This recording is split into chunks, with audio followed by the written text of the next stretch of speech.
points are gained or points are lost, there will be much to discuss. For analysis regarding tonight's Winnipeg Jets game, here are Dave Manouk, Ezra Ginsburg, and your host, Drew Mandel. The Illegal Curve post-game show starts now.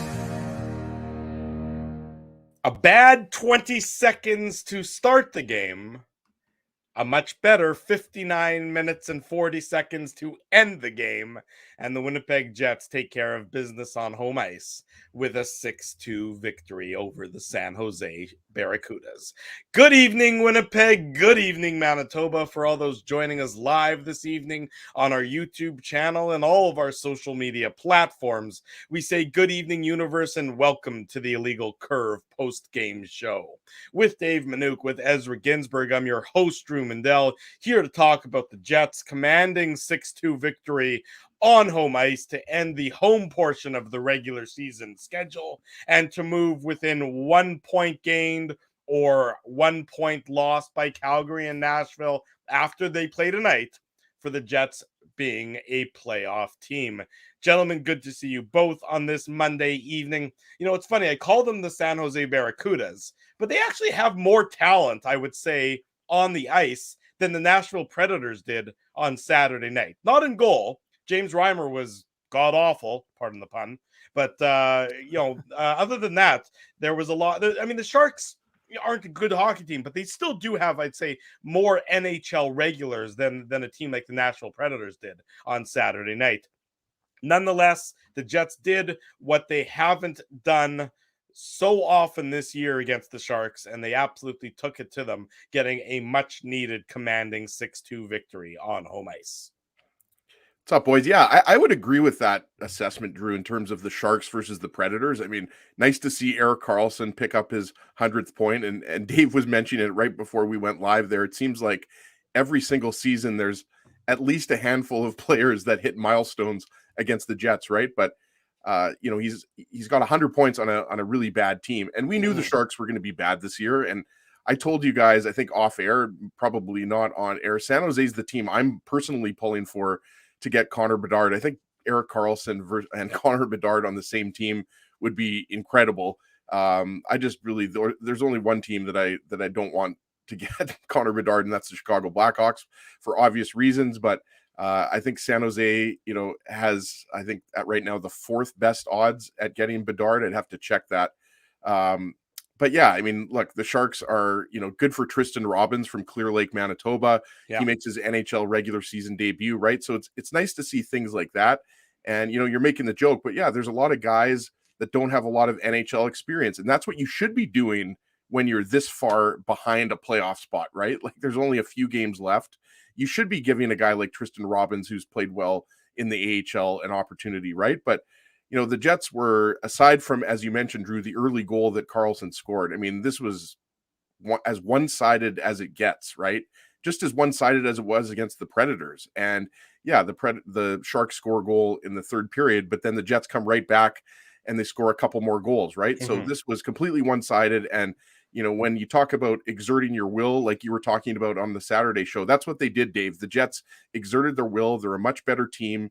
And, even though there was a little bit of adversity, I really liked when the Jets killed the penalty off that Kyle Connor took. I think it was a holding penalty in the third period, and the Sharks only had a few chances right at the end of the power play, but they just didn't really let the Sharks get back into this game, and especially when Appleton scored early in the third period. I mean, you knew the Sharks weren't coming back down 3 goals. They absolutely, and to Ezzy's point, Dave, and I want to get you in on that, is what I mean, not impresses me, but a positive from the Jets' perspective is every time San Jose pushed a little bit in this game, and when they pushed, I'm talking about when they got goals, the Jets responded very quickly. So the 1-0 goal, obviously a terrible way for the Jets to start the game, and we'll get into it when we get into the Betway game recap.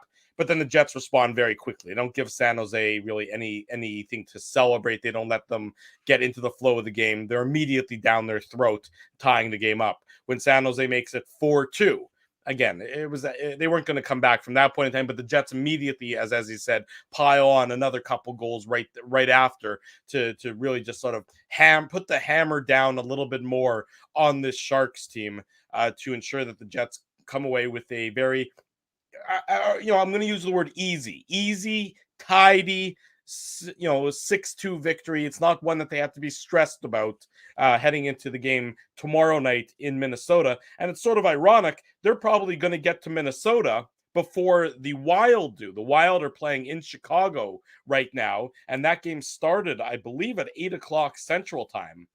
So it was even a later start. So the Jets will be in their hotel room in Minnesota, likely before the Wild are back in their homes in Minnesota ahead of tomorrow night's back-to-back for both of the Minnesota and Chicago tied 1-1 after one. Yeah, I mean, that game doesn't really have much impact from the Jets' perspective, but just sort of an interesting quirk in that it's a back-to-back for both teams, and the away team tomorrow night is going to be there before the home team is, Dave. Yeah, and we've seen that a couple of times this year, and folks are excited because the Preds currently have a 1-0 lead in Calgary. Sorry, so folks are suddenly Winnipeggers are going to have to be showering after this night. They're cheering for the Nashville Predators. They didn't think they'd ever have to do that, but that's exactly what they want to see. They want to see Nashville win in regulation, because that makes it all the more difficult, because Nashville would then have to do the exact same thing the Jets do, which is play Minnesota, Colorado to end their season. And of course they'd have to win out and have the Jets lose the next two games. But just for the record, though, it doesn't matter if it's a regulation victory or an no. But what I'm saying is, but you just don't want to give. You just want to give. I'm just saying. Yeah, no. Of course, but the point I'm trying to make is that you want to see Nashville win.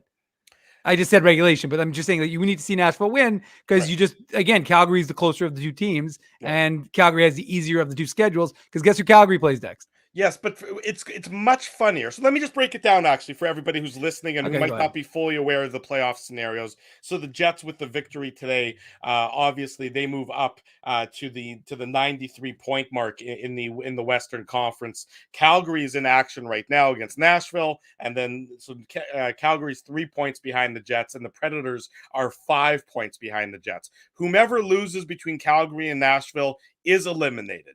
Doesn't matter if they lose in overtime. Doesn't matter if they lose in a shootout. Whoever loses that game is done. Their playoff chances are over. And then whomever wins tonight's game between Calgary and Nashville really has to win out.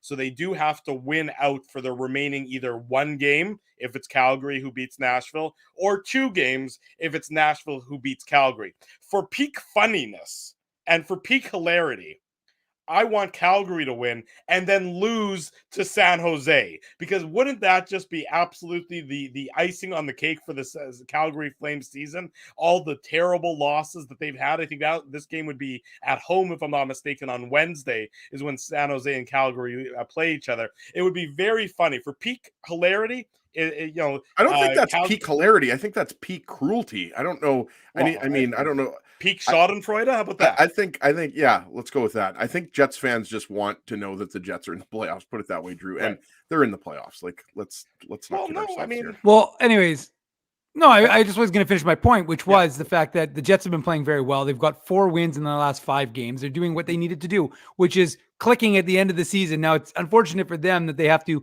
click in order to make the playoffs. Right. But at the end of the day, it's better for them. And Calgary was clicking too, somewhat, in that they were doing these come from behind victories, which they hadn't done. Let's be careful with how we say clicking here, Dave, when you're referring to the Flames. I don't get it.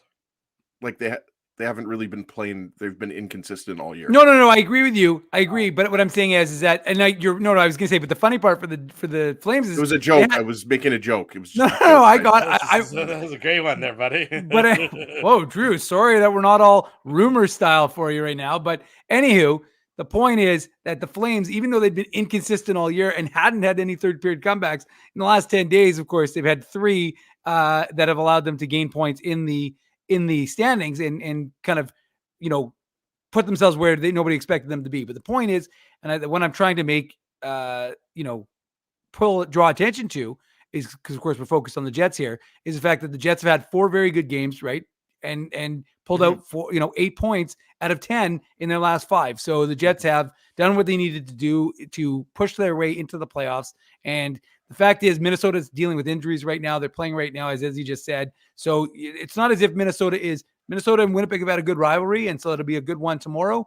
But it's kind of on equal footing, almost a little bit against the Wild. So and we'll see what happens with Nashville, obviously, in Calgary, but we'll keep our eyes peeled on that as well. Yeah, you're absolutely right. Like, so no matter what happens with Calgary and Nashville and everything else, it's all a cow's opinion as long as the Jets get 1 point in their final 2 games. It's that simple. The Jets are completely in control of their own playoff fate and their own playoff positioning. It's simply just need to take care of business. And to your point, Dave, and I don't think we should really gloss over that. The Jets came into this homestand, a 5-game homestand, the longest homestand of the year, if I'm not mistaken, needing to sort of play good hockey because they haven't played good hockey in a long, long time.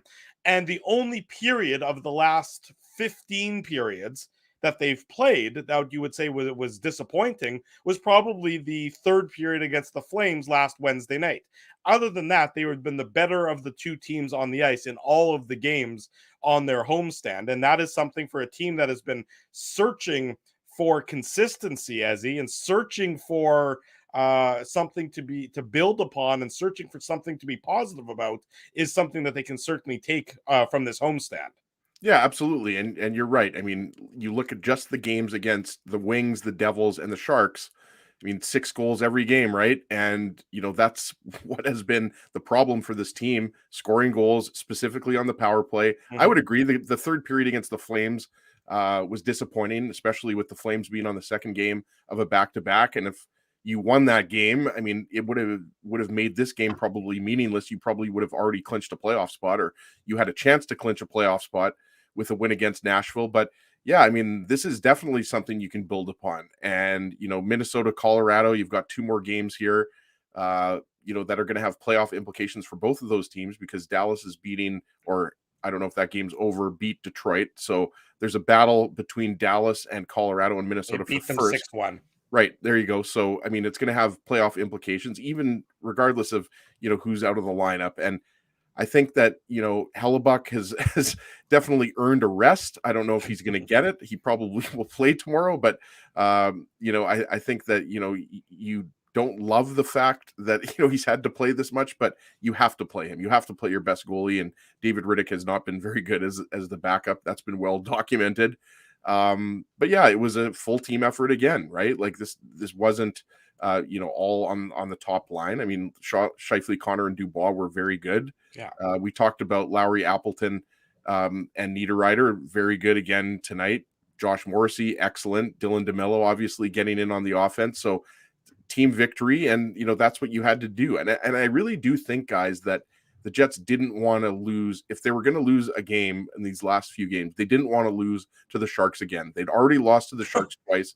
And quite frankly, the last one, let's be honest, that was an embarrassing loss. Well, that was and so I think they were trying to also prove to themselves that, they didn't want to follow up the game against the Predators with another loss against the Sharks. So even though they were scored on first early, they fought through some adversity and, kept pushing. And even in the third period, they didn't take the foot off the gas. And that's sometimes what the Jets have done this year. And they didn't do that tonight. So it was no complaints from me. I thought that was a very one-sided win for sure. Yeah, one-sided, but you talk about it. Sorry, Dave. I was going to say the ice time, very balanced all throughout the lineup. Nobody is overtaxed in terms of their time on ice, especially in a 6-2 game like this. The lowest time on ice is Saku Manalainen at 9:27, and the highest time on ice is Josh Morrissey at 23:09. Otherwise, everyone is in and around the double digits. But again, an easy game for Rick Bowness to run the bench,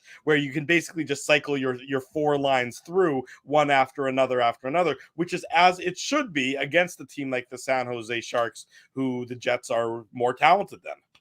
Yeah, and let's welcome Millet, who's watching us from the Philippines. So welcome, Millet, and Welcome, I hope Millet. I'm pronouncing it right. But and one of the things we should note is that Kyle Connor and Nikolai Ehlers both didn't take the morning skate, and Rick Bowness said afterwards that one of the two, he wouldn't say whom, was a game time decision, and both took the warm up, and so did Carson Kuhlman. So we weren't certain exactly who that was going to be for, but my inclination is to think it was for Nikolai Ehlers because we were talking about it in the press box, hashtag no big deal, and he was talking. There was some talk about how. But there was some talk about how Ehlers was taking some very short shifts in the first couple of periods. So perhaps he was still maybe he was a little bit under the weather. And that's the reason why Nikolai Ehlers wasn't, taking as long as shifts. I don't know where his ice time ended up, Drew, but he had, again, he had a good game. I just thought that, and Cal Connor looked like he was playing a little bit longer. So if I had to guess, one of them, it's there's no value, but one of the two of them was dealing with something. So they were going to be a game time decision, and obviously both played. 12 minutes and 50 seconds for Ehlers in terms of time on ice. And Connor? And Connor was more. Connor was up at 18:25. Yeah, so I'm inclined to believe that it's Ehlers who was dealing with something. Yeah, that would make sense. I would agree with that.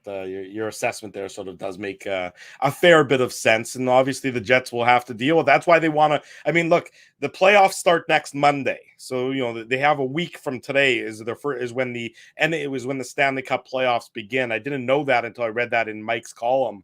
Mike McIntyre's column, I think this morning. So no, if it's Monday, well, if the Jets can then clinch on Tuesday, then boy, that gets you a week of call rest. Up the Moose. Well, I mean, you're obviously going to on Thursday. You're going to be playing all the guys who haven't played in a long while, but it gives you a huge week of rest for a lot of the players who've been playing a lot of hockey as of late. First and foremost, of course, being Connor Hellebuyck. It's really, getting almost that full week of rest as opposed to just getting the 3 days of rest if the Jets have to play on Thursday in a meaningful game will be a significant step forward for a team that's played a lot of hockey as of late. Dave M., your TV is very concerning to me. Thank you very much. It's back on the fire. It wasn't on the fire, and I was getting a little off put from whatever was going on behind the scenes on your screen there, but things are back to normal now. It can't be the Illegal Curve post-game show if your head isn't on fire, Mr. Manouk. Fair enough. There you go. Let's get into the game. We got more goals than we had on Saturday night, so we might as well get into the Betway game recap a little earlier than we did on Saturday. It's brought to you by our friends at Betway, one of the most trusted voices in sports betting, both in Canada and all around the world. Betway is the sports betting app that puts you, the customer, at the forefront. With a large selection of betting options and sports, as well as strong promotions and fair odds, what are you waiting for? Head on over to Betway and bet your way. Must be 19 years or older to play. Please play responsibly.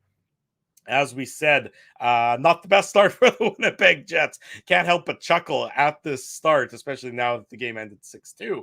Erik Karlsson, his 24th of the season. Assist to Jacob Peterson and Logan Couture for the San Jose Sharks. That coming at the 22nd mark. The Jets look like they have a good opportunity or a good shift in the San Jose zone, and then it very quickly becomes an odd man rush for the Sharks, leading to Erik Karlsson getting his 24th of the season, and everyone in the Canada Life Center takes a big gulp as the game doesn't start the way the Jets wanted it to start, as he. Big gulp, right? Yeah, gulp. Number 99 for Karlsson at that point before he made it point number 100. But yeah, to me, what happens here is Nino Niederreiter's back. It's a 3-on-3 situation, and Nino Niederreiter seems like he's not sure who to take here. Mm-hmm. And that, to me, was where the breakdown happens, right? Jacob Peterson, it's a give and go between Erik Karlsson and Jacob Peterson. And to me, Nino Niederreiter, just his, I guess his indecisiveness, if you want to call it that, is what happened there. And yeah, it was just a little bit, slow to react for the Jets defensively. But that's what I saw there on that goal. And it was a nice give and go, don't get me wrong. But I just thought that Niederreiter, because he was a little indecisive, didn't know who to take. And then Karlsson obviously was open, and he, had a fairly wide open cage to score the first goal of the game there. Yeah, he did, and that was his first of the game. We know he got his second, and he got his 100th point of the season. And we were talking about this off air before the show started. I don't think he should be the Norris Trophy. Both of you think he's going to get the Norris Trophy. Not that either of you think that he's the best candidate for it, but look, he's a fantastic offensive player. But you can't tell me that his contributions to this Sharks team are so significant that should make him the best defenseman as awarded at the end of the regular season. He certainly was the best offensive defenseman this year, but it's not like the San Jose Sharks team is going anywhere fast. That's what the Norris is, though. The Norris is the best offensive defenseman. However you want to spin it, that's traditionally it does go to one of the defensemen that has the most points. So right. I don't think you're necessarily wrong, Drew, but I think there's a really good chance that Carlson's going to get the Norris. Only 6 defensemen in NHL history have scored 100 points, right? And look, it's an incredible achievement, and I'm not taking anything away from it, because 100 points, as you said, only 6 defensemen in NHL history have got have ever reached the 100-point mark, and he deserves full marks and full credit. And he was a fantastic player, especially in his days when leading those Ottawa Senators teams. But things haven't worked out as well for him ever since he became a member of the San Jose Sharks. But we digress on that one. 1-0 San Jose early in the game, and you want to see now, how do the Jets respond? Can they beat James Reimer, who they haven't been able to beat all season long? Are they able to flush the bad 20 seconds and get back into the playing the way they want to play? And the answer is yes. With Kevin LeBanc in the box for holding, Pierre-Luc Dubois gets his 27th of the season at the 1:11 mark. So it took all of 41 seconds for the Jets to 51 seconds for the Jets to tie the game up. Assist to Scheifele and Ehlers, Dave. This is exactly the response you wanted to see from the Jets. The fact that it comes on a power play that's maybe showing a little more sign of life in the last little bit is even better news to boot for everyone else. Well, and we talked about it in the last game, how the Jets power play looked better, and they had really good movement. And yeah, you wanted, I like the way they attacked, and Nikolai Ehlers, who I was discussing, could be dealing with something. He had a nice play because that puck was kind of in a no man's land, but he used his speed to get to it. And then, of course, fired it to Scheifele, a little tic-tac-toe to Pierre-Luc Dubois to the back of the net. And, again, it was nice movement in advance of that. And you just saw, look, Dubois now has a career high for points. I think it was his 62nd. And the most important thing was the Jets solved James Reimer, because James Reimer came in as he looking like Patrick Waugh against the Winnipeg Jets, at least, not against anybody else in the NHL, but against the Winnipeg Jets, he had looked like he was never going to be beat. And so he wondered whether that would play into the Jets' mind, even though the Jets are the better team and the Jets have been playing very well. If they had gone a longer stretch, do they get a little tight? They didn't look tight, and they didn't really need to worry about it because they scored so quickly after the Sharks took that 1-0 lead. But you're right, though. I think that you're right, Dave. Is they needed to get that, because James Reimer, anytime a goalie has a team's number, you wonder how long does that carry over for, and that's why it was so important for the Jets to have that quick response to the poor start to the game, Ezzy, and that's exactly what they did, getting that power play goal and really sort of setting the tone from then on out. Yeah, I would agree. I think that, Reimer has played way above what you think he was going to do against the Jets. So, and not only did you want to beat him early, you wanted to tie the game early. So I think that was, it was obviously a critical part of the game. And yeah, I agree with Dave. The movement by Scheifele there, you saw him go through the slot, and then he was tracking the puck. So you just like the movement and the quick decision making. Yes, exactly right. And then you like the Jets built upon that 7:14 mark of the first period. So 6 minutes and 3 seconds later, Adam Lowry gets his 12th of the year, assist to Nino Niederreiter and Nate Schmidt. Look, I thought Lowry, Niederreiter, and Mason Appleton were beasts today. And they've been pretty good as of late, especially on this homestand. They were one of the Jets' best and most consistent lines. And the Sharks just couldn't handle the physicality of Adam Lowry. And on this play, it's a goal mouth scramble. Niederreiter, comes around the net and he sort of feeds it in front. And Lowry is just bigger and stronger and more determined than the San Jose Sharks. And he is able to jam it in past James Reimer and give the Jets the 2-1 lead, Ezzy. Yeah, I would agree with that assessment of the goal. I think, Niederreiter, it's a good net drive. And I mean, I think what you saw, especially in tonight's game, is the inexperience on the Sharks back end. Like, yeah, you have Erik Karlsson out there, but you didn't have Marc-Edouard Vlasic, and Matt Benning is a veteran defenseman at this point, but Henry Thrun and Jacob, we talked about Jacob McDonald earlier, and Nizov, I believe. I mean, these aren't Ferraro's been in the league for a while, but right. Yeah, still there's a lot of young players out there, and especially on that shift, that's what you saw. I think they were just scrambling around, and they, to your point, they couldn't handle the size of the Lowry, Appleton, Niederreiter line. So, I mean, that's what you like to see. I mean, some of these goals were nicer than others. That goal was obviously as greasy as it gets. Yeah, exactly. It was greasy, but that's certainly what the Jets needed. And it was funny because I thought he was going to hit Mason Appleton, who was wide open in front. And, the Niederreiter, you got to give him credit because goes around the net, puts it in front. And then Lowry uses his man strength, if you will, to just get that puck and make sure that he's, because he's got a lot of bodies around him, but he manages to put that into the empty net. And that was, unlike in the previous game where we saw these opportunities going a little bit wide, that was an important one to give the Jets. To give the Jets some momentum and give the crowd some. I mean, the crowd was really good from the anthems right through to the end of the game.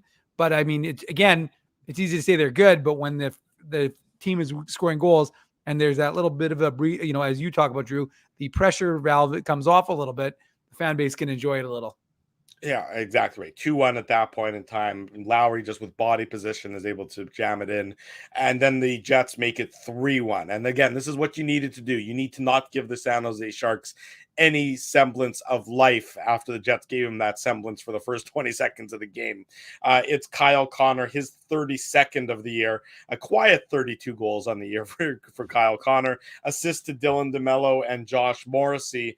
And it's a nice shot by DeMello. It's a tippable shot, and that's exactly what Kyle Connor does. He tips it past James Reimer as the puck goes point to point, and then DeMello gets it through traffic. He's been great this year for the Winnipeg Jets. Another one of those he's been underrated in his performance, I think, this year. Especially, we know that he's more, on the defensive side of things, but his offensive game has been tremendous this year as well. As he said, I think career highs in points and everything else in goals. If I'm not mistaken, Dave M, you keep track of that sort of thing.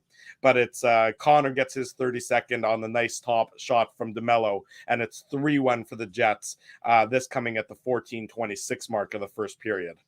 I would agree that DeMello probably doesn't get enough recognition for his offensive game.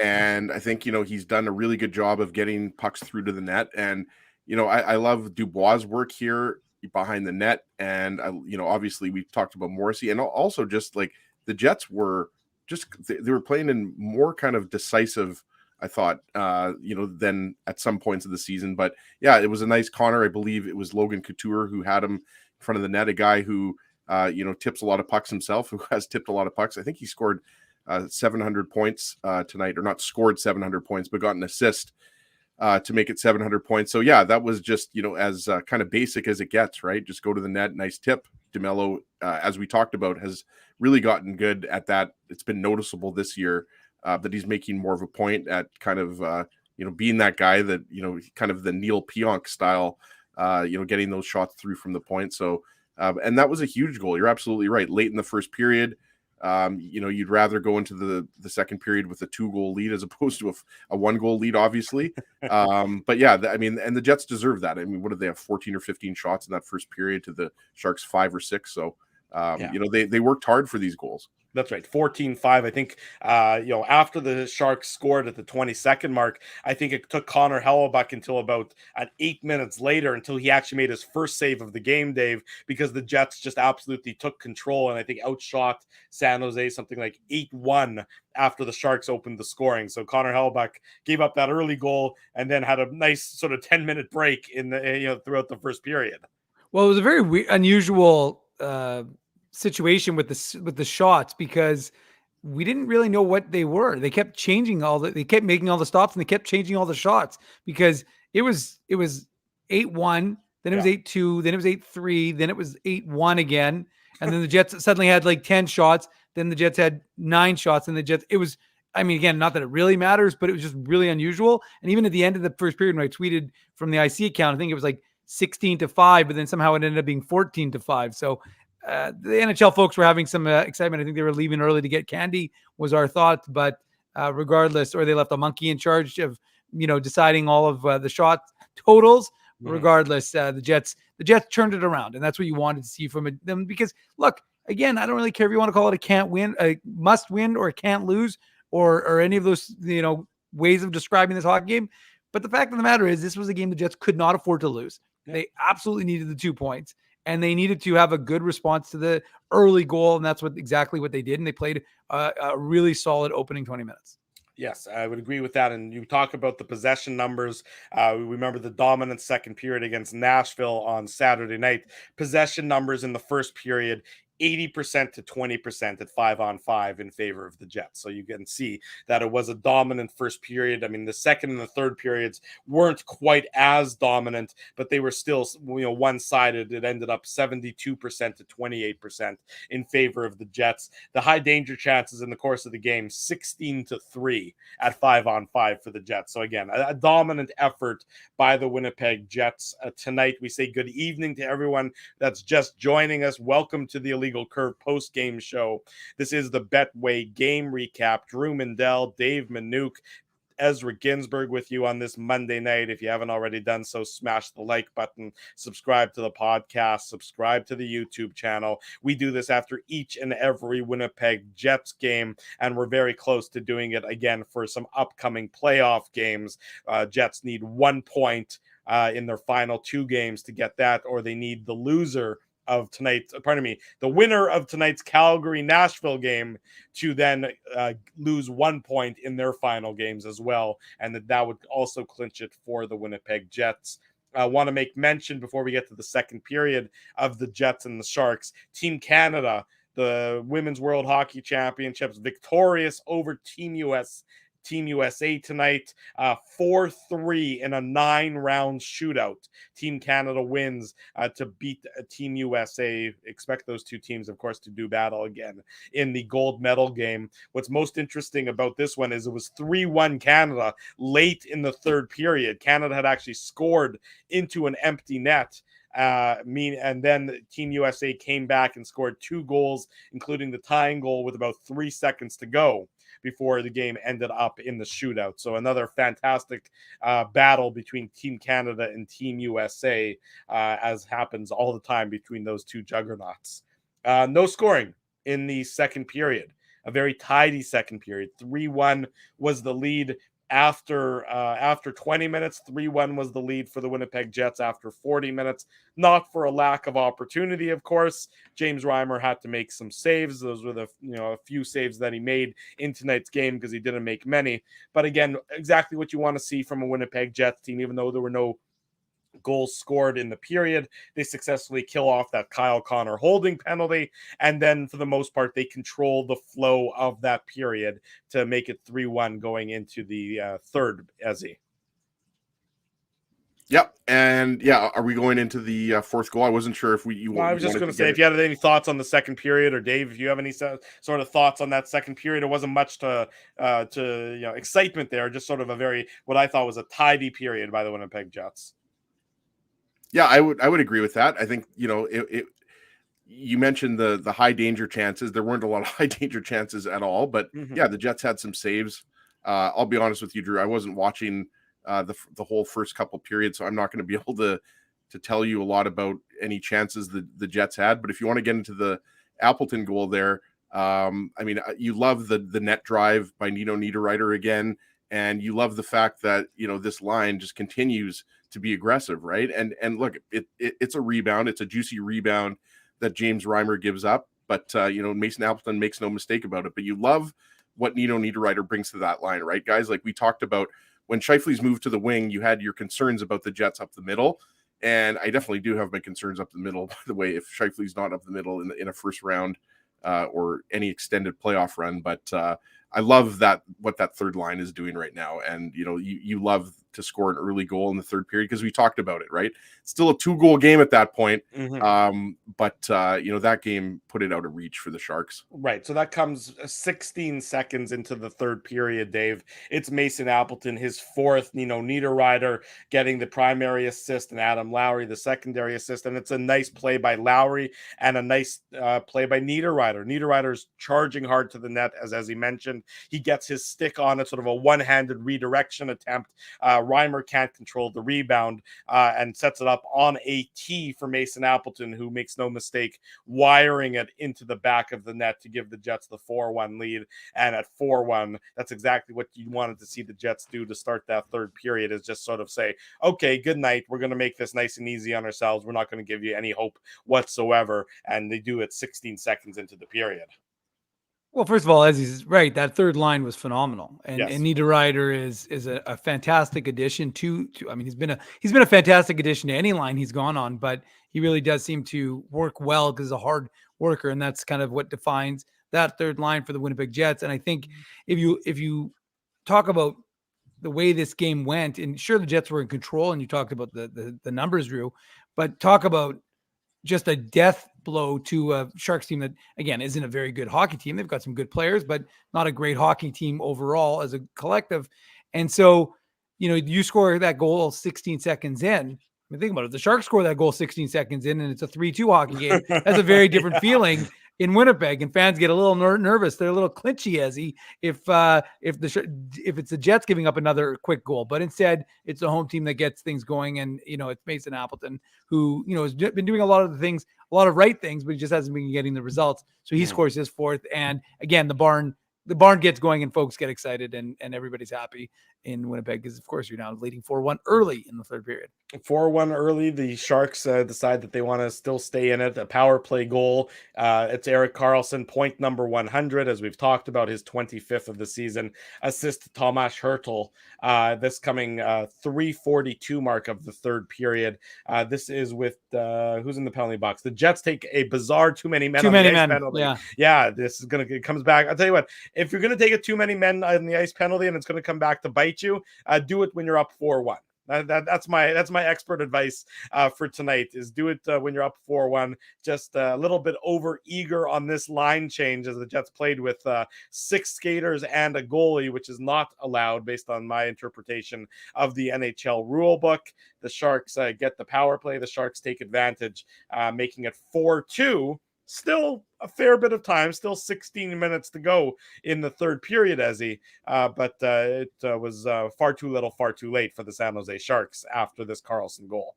Yeah, and I mentioned earlier, I thought the penalty kill came through big in the second period when Kyle Connor took that penalty at a point in the game when obviously the score was closer. Mm-hmm. But I really, looking at the replay, I really don't know if Hellebuck sees this. To be honest with you, it's Steven Lorentz who's providing the screen in front of Hellebuck, and Karlsson knows it, right? Like, he identifies there's a screen there, and Karlsson's a veteran defenseman who has many goals in his NHL career. So, not taking anything away from him, but it kind of looked like that seeing eye type of shot, right? And Dave's right. I mean, if Appleton doesn't score early in the third period, which he obviously did, but like, that just shows you the significance of that goal, right? Because if it's a 1-goal game, then you're playing that game a lot differently. You're not playing it as loose as the Jets were. And I mean loose in a good way, right? So, I mean, Karlsson, great for him to get 100 points, great individual accomplishment. At the time, it looked like it was going to be a little bit more of a tight third period, but as we know, the Jets responded shortly after. But again, I mean, that goal, the penalty kill was aside from that really solid tonight. But again, I think that's at least that's what I saw there. Was I don't think Hellebuck saw nearly enough of it as he would like. Yeah, I would agree with your assessment there. Again, the Jets respond, though. It takes 2 minutes and 6 seconds after San Jose cuts into the lead for the Jets to regain the 3-goal lead. Josh Morrissey, his 16th of the season, assist to Dylan DeMello and Mason Appleton. And we've seen Josh Morrissey wire the puck a few different times this year into the back of the net. This is one of those times, as I mentioned, that's his 16th of the year, in addition to giving the Jets a 5-2 lead. This is also our Seagram's shot of the game. Seagram's 83, Manitoba's favorite Canadian whiskey. Pour yourself one, available at any of our local liquor marts and wherever your fine liquor products are sold. Big thanks to Seagram's for being a sponsor here on the Illegal Curve post-game show. Just an absolutely beautiful shot by Josh Morrissey. You can see he just walks in. You can see he's got the time and the space, and he absolutely puts it into the top corner, beating James Reimer, and just almost a bit of a vintage Josh Morrissey goal. Dave, certainly a carbon copy to a few others that we've seen this year. It was a Josh Morrissey smash. I mean, that was a hammer shot, and it was a significant game for Josh Morrissey. He was playing in his 500th NHL game, and I sent this from the IC Twitter account, but I said it feels like just yesterday we were in New Jersey at the 2013 draft, watching Josh Morrissey, a babyface Josh Morrissey, get drafted by the Winnipeg Jets, and now 10 years later he's playing in his 500th NHL game for the club. But yeah, I mean, look.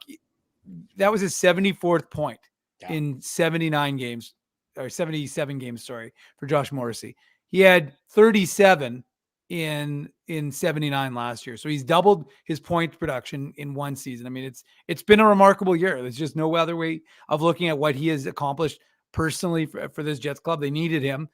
Rick Bowness gave him that sort of latitude to open up his game a little bit. And as a result, you're seeing the fruits of the labor from the start of training camp to now, and he's just having a remarkable season. So that goal, and again, as he's right, like we were talking about it, that goal is important because even though it's 4-2, and even though the Sharks are most likely done, that really just put the old nail in the coffin. That just said, okay, this one's over. It was, and again, the celebration expertly caught by our boy Colby Spence. The photos are already on the Illegal Curve Instagram. Where you could see the celebration from Josh Morrissey. That's another element of his game that we've seen a little bit more of, the expression when he scores. But anyways, the point is it was emphatic. It was a nice goal. He hammered it. Reimer had no chance. And suddenly it's 5-2 for the Jets, and get ready to start waving it up with the rest of the Jets fans. That's right. The wave started shortly thereafter. The Jets add one more goal, this one on the power play. I'd have to go back. I'm trying to think, when was the last game the Jets scored multiple power play goals? Maybe the crack research team will look at this during the commercial break coming up and see when we can come up with that answer. Was it the Edmonton game? Did they have a couple power play goals in that Edmonton game? I'm trying to remember back. Could have been. Yeah, that would be the last game that sort of comes to mind of them scoring a whole schwack load of goals. They definitely have not scored a lot of power play goals in the same game in the last month. That's it certainly had been at least that. If it wasn't that, maybe that Chicago game right after the All-Star break. That might be the only other one. If I don't know if they had a couple power play goals that game either. It doesn't matter. We'll look it up, or somebody else in the chat can look it up and tell us. But in any event, Mark Scheifele gets his 41st of the season. It's on the power play at the 7:35 mark. Assist to Kyle Connor, and Morrissey getting his third point of the night. The Winnipeg Jets with a commanding 6-2 victory after Scheifele put this one in the back of the net, Ezzy. Yeah, and just a beautiful pass by Kyle Connor, and we talked about it. It's the quick puck movement, it's the motion of the players on the ice, and they made that look easy, right? Like at that point, the game was already over. This was just the final dagger, right? But yeah, I mean, to your point earlier, the Jets power play, it's been a struggle for them to score one goal. And this is a positive sign here, regardless of what happens, in the next couple games. Their power play is performing at a clip that we haven't seen in quite some time, right? Since some point in the first half of the season. So, Scheifele gets number 41. Love that entire line of Scheifele, Connor, Dubois tonight. And obviously a bullet pass by Connor right on the tape.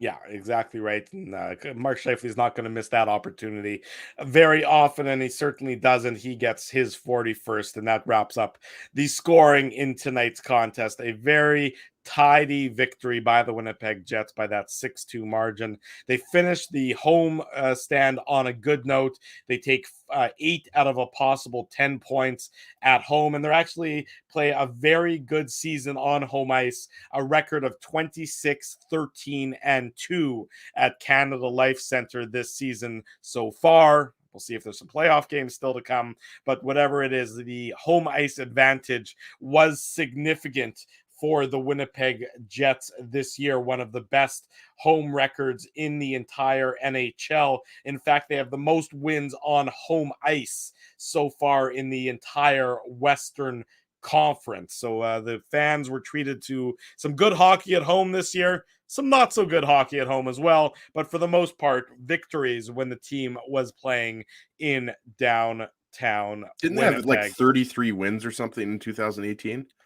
Yeah, in I think they only lost like 2018, 7 games in regulation in 2018. Yeah, like after the trade. No, let's put it this way. 2017-18. That was a good year for me to be the one who went into the Jets room, and for you to be the one that had to always go into the visitor room. Ezzy would always look at me and be like, "Come on, Dave, let me go into the Jets room just once. I want to be around a win. They never lost. Just once." That year, it's like they won every single game. Especially after the trade deadline. Remember, after the Stasny acquisition, that's when they went on. I don't think they lost. They lost that first game after the trade deadline to Nashville.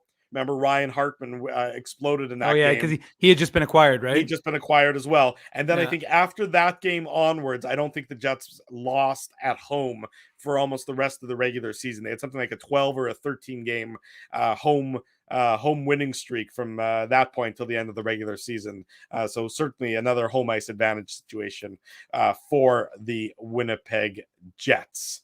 That's it for the Betway game recap tonight. Big thanks to our friends at Betway for their sponsorship of the game recap and their title sponsorship of the post-game show. It's simple, fun, and safe to bet with Betway. So head on over to Betway and bet your way. Must be 19 years or older to play. Please play responsibly. When we come back, we have some post-game comments from the dressing room. We'll have a look at the out-of-town scoreboard, our contests, much more to come. It's the Illegal Curve post-game show. We're live on a Monday night. Jets win 6-2. Don't go anywhere. Drew Mindell, Dave Manouk, Ezra Ginsburg with you. We'll be right back. Jerry Seinfeld, Chris Rock, Jon Stewart, Dennis Miller, Brad Garrett, the biggest acts and all the up-and-comers. They've all made their mark at Rumors Comedy Club, North America's longest-running independent comedy club. Rumors has kept Winnipeg laughing for over 25 years. When was the last time you laughed out loud? Make it a great night out with friends or book your office or birthday party, even a fundraising event at Rumors. Get all the details and dates on upcoming shows at rumorscomedyclub.com. He winds up. Oh, looks like Ezzy took that one right in the choppers. A blistering fast puck hurts like HE double hockey sticks. That's why I let the pros at Linden Market Dental Center turn my yow into wow. Get your brilliant smile back with state-of-the-art restorative and cosmetic dentistry from real pros. And remember, always wear a mouth guard. Now that's solid on ice advice. Learn more at lindenmarketdentalcenter.com. Creating smiles for life. Whoa, Ezzy, everything okay? You look stressed. Of course I'm stressed. We're moving, the house is upside down, the kids failed miserably at packing the fine china, and my life is in chaos. Chaos! Yes, that does sound like a problem. What am I going to do? Ezzy, relax. Rolly's Transfer Moving and Storage is the answer. With 60 years of experience in moving Manitobans and a track record of exemplary customer service, one call to Rolly's and your stress is gone. No job is too big or too small. Just visit Rollies.com and they will take it from there. Thanks, Dave, and thank you, Rolly's Transfer Moving and Storage, online at Rollies.com. Dave, my man, why are you in the car already? It's hours until game time. Drew, it's because I'm stressed out right now, driving around downtown Winnipeg, looking for a parking spot, and I'm not finding one. I've lost Ginsburg. I don't even know where that guy is right now. Dave, haven't I taught you anything? Do what I do. Pre-book your entire month's worth of game day parking with the Grid Park app. It's super easy to use and saves me both time and stress. Well, Drew, I'm not independently wealthy like you are. So I'm sorry that I don't have millions of dollars to pre-book my parking month in advance. What's that going to cost you? $25? How about $5? Come on, $5? No way. $5. I'm not telling you a lie. And our listeners can get a free park with the new special promo code Illegal Curve. Guess what? There's more. There's more, Drew. You're lying to me. What more could there be? Grid Park now has underground parking, so my car can stay warm during the game. So wait a second. All the driving around I do, looking for parking, minus 40. You're telling me I could be toasty warm in a car after the hockey game? That's exactly what I'm telling you. Underground parking. Just download the Grid Park app. That's GRYD Park and use the code Illegal Curve. All one word. You'll park for free your first time.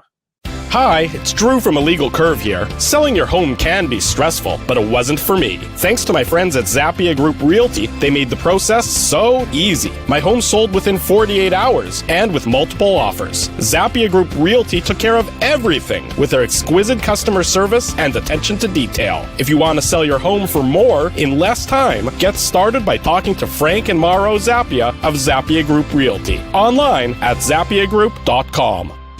For 3 generations and over 80 years, Tough Duck has been making apparel that works and plays as hard as the people who wear it. From jackets to work boots and everything in between, Tough Duck's clothing can handle the harshest environments, even the Illegal Curve hockey show. Work to live, live to play. Visit toughduck.com.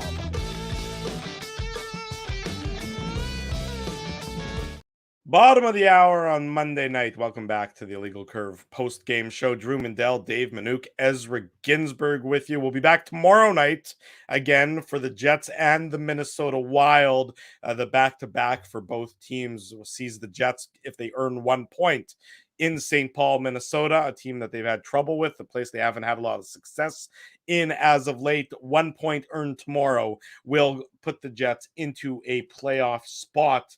But based on the way things are going in Chicago for the Minnesota Wild, they might be an ornery bunch. Somehow, the Chicago Blackhawks have outshot the Minnesota Wild thus far in the second period by a 19-3 margin. That is impressive. I did not like. It took me a second to. This is courtesy of our buddy Scott Powers. I had to do a double take at the tweet to make sure he didn't invert the Wild and the Blackhawks. See, the Wild had outshot the Blackhawks 19-3. That would have made more sense. I don't think the Blackhawks have outshot anybody by that sizable margin at all this season. But in any event, 19-3. Those powerhouse Blackhawks, right, Drew? They're a juggernaut. They're looking to play spoiler. They are currently outshooting the Wild 30-12 with 3 minutes to go in that second. Told you period. the Wild were banged up, Drew. I know they're banged up, but Dave, they're still better than the Blackhawks. I mean, are they though? Well, right now, not tonight so far. Tonight, Chicago leads 2-1 late in the second period there, and have that sizable... Hey, Jets fans should be enjoying that because this could be a very easy cruise, a little battle between friendly Manitoba and Minnesota, not so nice. And if the Jets can handle them the way they've handled the last 4 of the 5 teams they've played, they could be clinching as of tomorrow.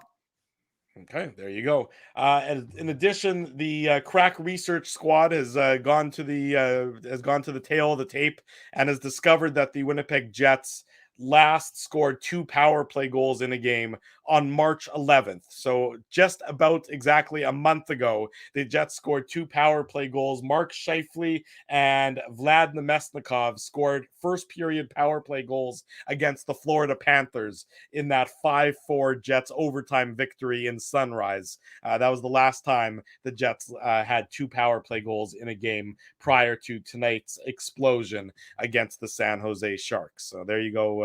You can file that one away and use it around the water cooler tomorrow if you have an office to go to. I guess a lot of people don't have an office to go to. What happens if you don't have a water cooler at the office? The coffee pot, the photocopier, the Xerox drink machine. coffee. Well, you could still hang around it. And I mean, I don't know, the Xerox machine. Do you have a Xerox machine?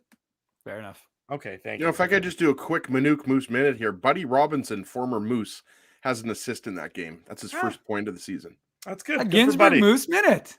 Yeah. No, Manouk Moose minute. I was just reporting for the Manouk Moose minute.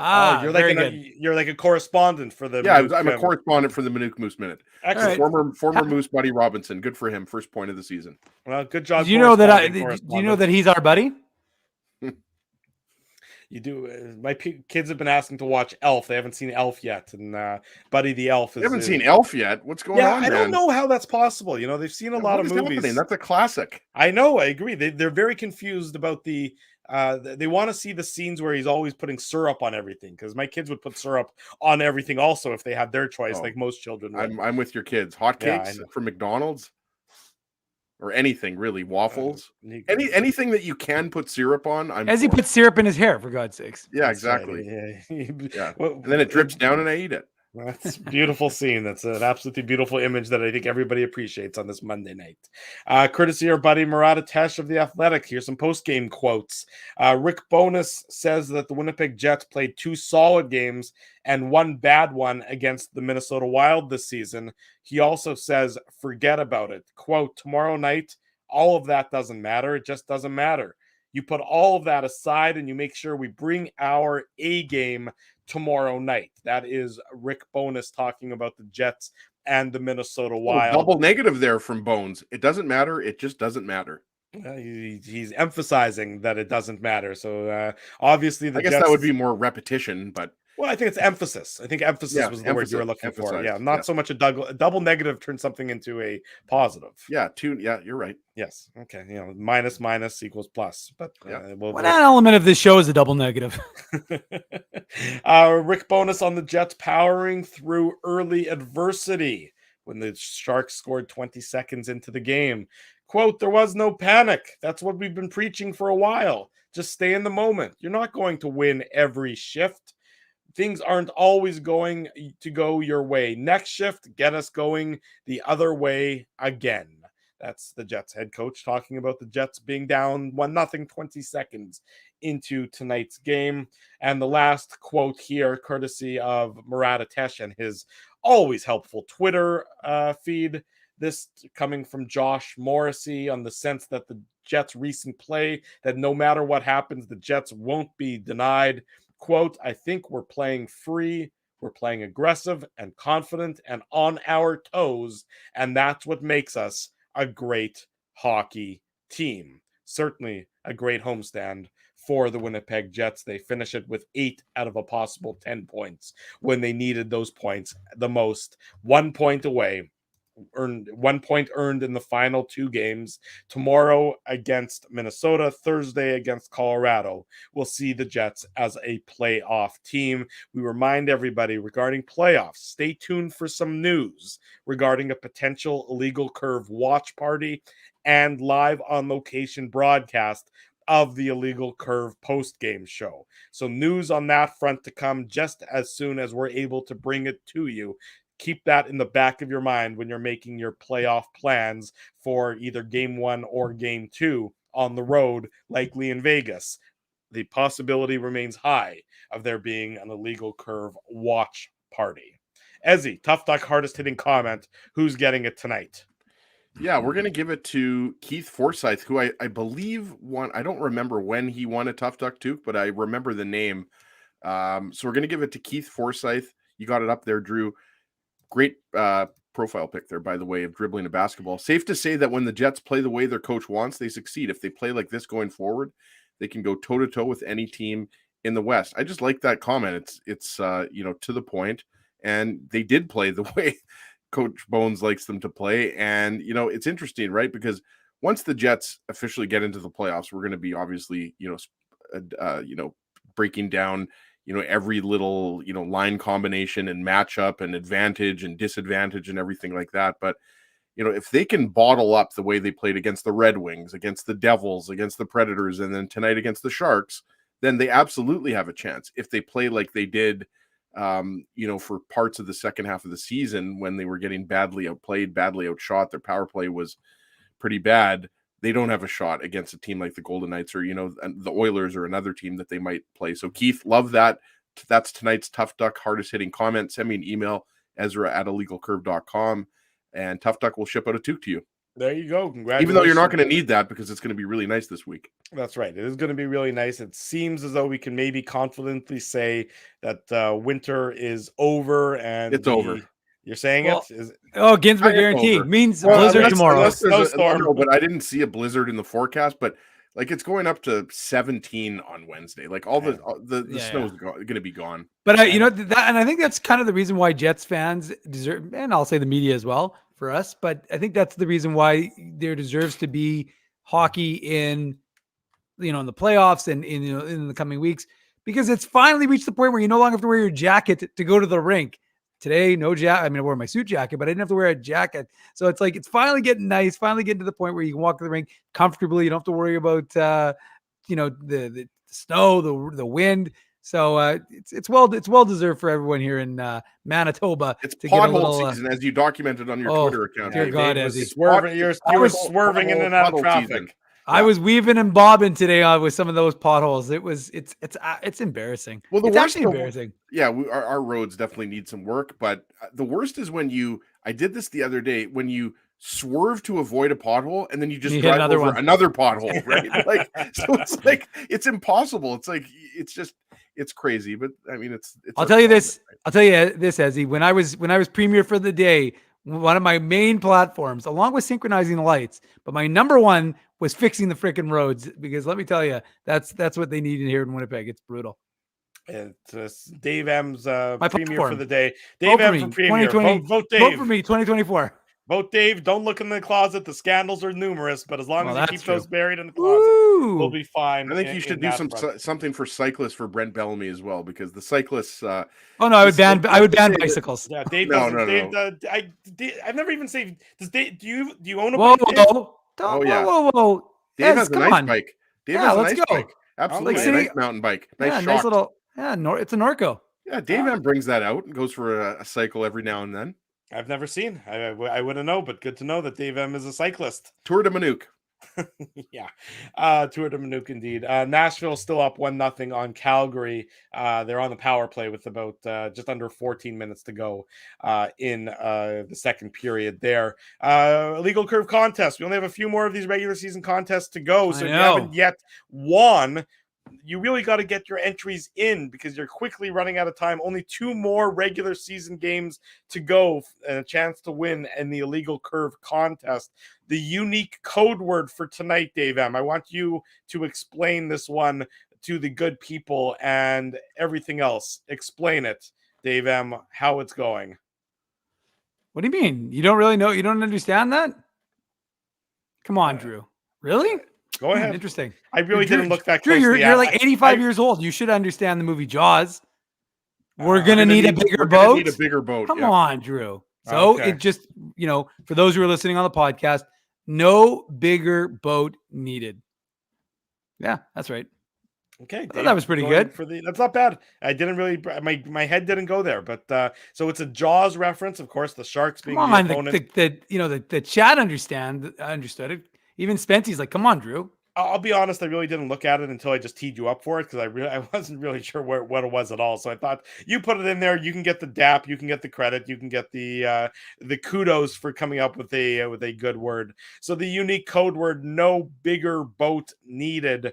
Enter that into the contest page. Access the contest page through the drop down arrow on our YouTube channel, and of course through our website. You can find the link there as well, and you will be entered to win some illegal curve, some merchandise, courtesy of us here at Legal Curve, like today's winner, Mandy Moore. Not sure. She's related to Darwin. I don't know if she's related to Darwin or the singer. Yes, either or, more, but she doesn't need any more. She'll get some IC gear, or sorry, Jets merch from IC. There you go. Jets merchandise. What was Mandy Moore's big song? Making My Way Downtown. Was that her song?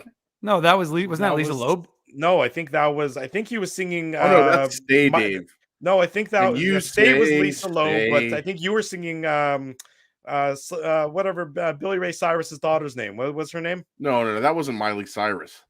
Yeah. No. Isn't that Heading Downtown? Something like that? No. It's Lisa Loeb. No, Lisa Loeb is Stay. There's no question. Yeah, she was a one-hit wonder. Unless she had some other good songs. Hopefully, there's actually, but I don't know if you've seen the movie. Fans out there. I don't know, but if you've seen Hot Tub Time Machine 2, it's very funny where the guy stole the Lisa Loeb song. So instead, she ended up being like a personal assistant. It was very funny. Okay, I highly recommend it. Hot Tub Time Machine 2. There you go. 1-1. Calgary's tied it up. Troy. I Want to Be With You apparently is her most popular song. Mandy Moore's most popular song. She was on that show, that recent NBC show that Entourage? No, that wasn't. By the way, Mandy Moore's confirmed for Saturday show. Okay.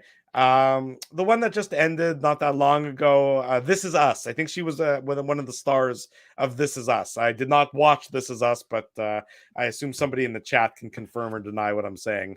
in any event. Yeah, there you go. This Is Us. Thank you, people in the chat, for knowing the show This Is Us, because I certainly don't know much about it. Drew, please break down the most recent episode of Succession for us. Well, did you watch last night's episode?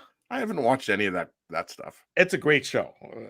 It's a great show. I'm not going to break it down because spoiler alert. But if you didn't watch Succession last night, what's it? I don't even know what it's about. I have no idea. You could tell me it's about, robot sharks. I have no idea what the show's about. Well, I sort of wish now that it was about robot sharks, because I would totally watch that. Maybe you should make a movie about sharks in a tornado.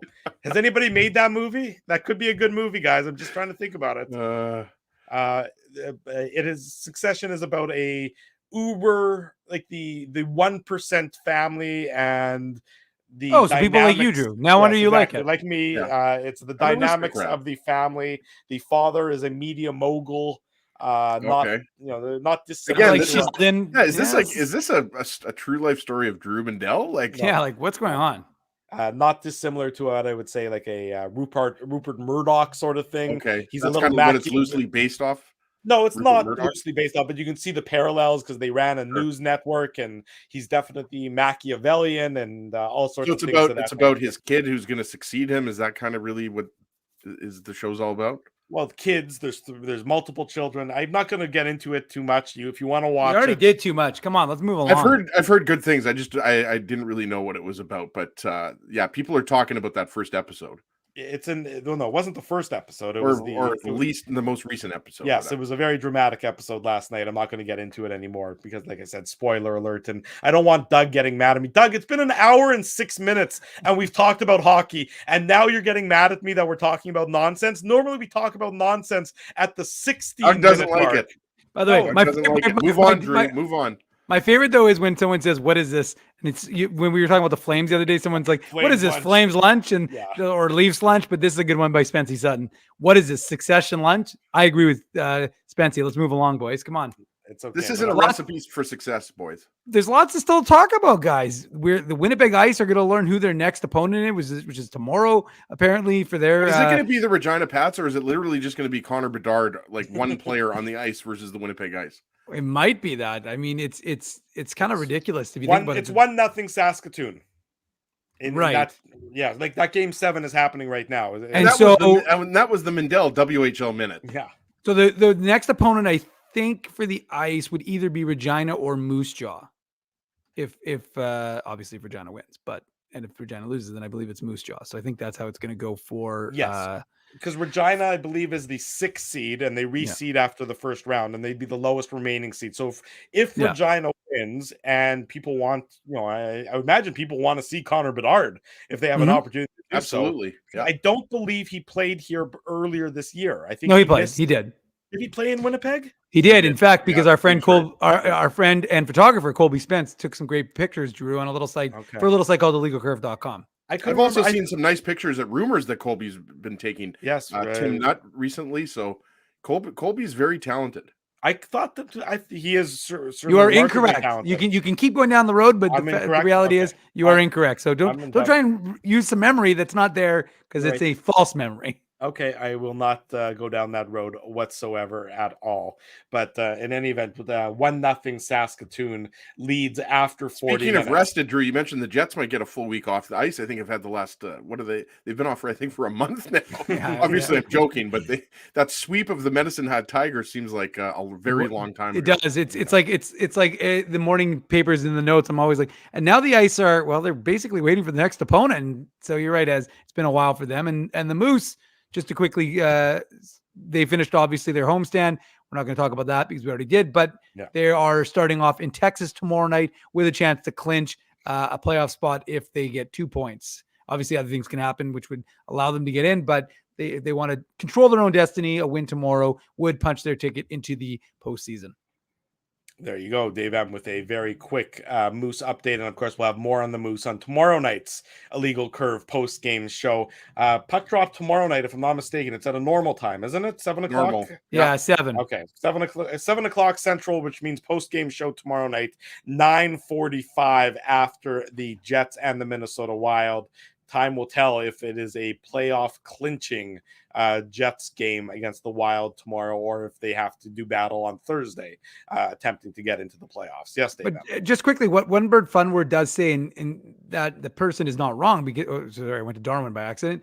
You realize if Minnesota loses tonight, there's nothing for them to play for. It's a good point, because the truth is that they could choose to continue. We've talked about it. The Wild have dealt with some big injuries. They're going to be missing some guys, most recently Oscar Sundqvist. So they've got some injuries that they're dealing with. Obviously, Kirill Kaprizov is back. I think folks in Minnesota are a little bit irritated with Logan Stanley and looking for blood. So we'll see if there's even though Kirill Kaprizov that's what they're playing for. They're not playing for positioning in the standings. They're playing for blood. Yeah, exactly. Although Kaprizov himself said he didn't think it was a dirty thing, and the best was the comments were like, "Well, I'm still mad. And like, I know better than you, person who got injured by the other person." Yes, wasn't exactly. That like a WWE? Wasn't it like a backbreaker? Like it was like a wrestling move that he put on him. It wasn't anything malicious. It wasn't anything deliberate. It was it was a large person sitting on a small person. Yeah, it was like Andre the Giant trying earthquake. It was like Hogan trying to lift Giant. Yeah. But you're right. If the Wild lose tonight, then they're locked into the third spot in the Central Division. So they really would have nothing to play for. They have 2 games remaining as well. Right. The game tomorrow against the Jets, and then Thursday they play Nashville Predators. So it's sort of an interesting scenario, because the Avalanche, who of course play the Jets and also Nashville, but it all depends on what happens between the Predators and the Flames. So I think it's probably time for us to go watch that hockey game, because we'll be back tomorrow night at 9:45 for the Illegal Curve post-game show after the Jets and the Wild. We'll know more about where we're at playoff positioning-wise and things of that nature, so be sure to schedule that into your calendars to join myself, Dave M., and Mr. Ginsburg tomorrow night at 9:45 back here on our YouTube channel. Want to say a big thank you to all the sponsors of Illegal Curve who make the post-game show, the Saturday show, and the website a possibility. Our friends at Rumors Restaurant and Comedy Club, Linden Market Dental Center, Zappia Group Realty, Betway, Tough Duck, Boston Pizza, Seagram's, Rolly's Transfer, Grid Park, and The Keg support these fine businesses because of their continued support of Illegal Curve hockey. Jets win tonight 6-2 over the San Jose Sharks. If you haven't already done so, smash the like button, subscribe to the YouTube channel, subscribe to the podcast, leave us some feedback here, there, and everywhere, especially on the iTunes page, about what you like about this fine program. We always appreciate the 5-star reviews. We'll see you tomorrow Icy's night. climbing the charts right now, top 25 podcast in Canada, folks, because of you. So we appreciate that. There you go, Dave M. Giving DAP to you, the loyal audience, just like Ezzy and I agree with that DAP giving by Mr. Dave. We'll be back tomorrow night, 9:45. Jets win tonight, 6-2. Until then, for Dave Manouk, for Ezra Ginsburg, I'm your host, Drew Mandel. Thanks for joining us. This has been the Illegal Curve postgame show.